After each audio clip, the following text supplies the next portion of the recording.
शिवीगाळ केल्याचा जाब विचारण्यास आलेल्या शेजाऱ्याशी वाद घालत कोयत्याने हल्ला करून जखमी केल्याचा प्रकार कोरोची येथे घडला।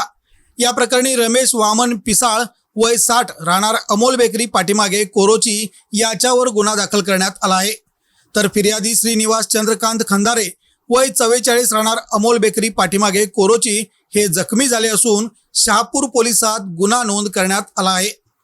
याबाबत पोलिसातून मिळालेली माहिती अशी, कोरोची परिसरातील अमोल बेकरीच्या पिछाडीस श्रीनिवास खंदारे आणि रमेश पिसाळ हे शेजारी राहण्यास आहेत।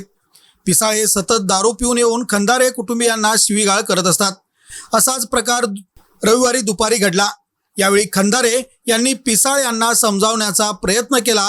यातून दोघात वाद होऊन पिसाळ याने खंदारे यांना मारहाण करत कोयत्याने डाव्या हाताच्या मनगट व बोटावर वार केल्याने खंदारे जखमी झाले।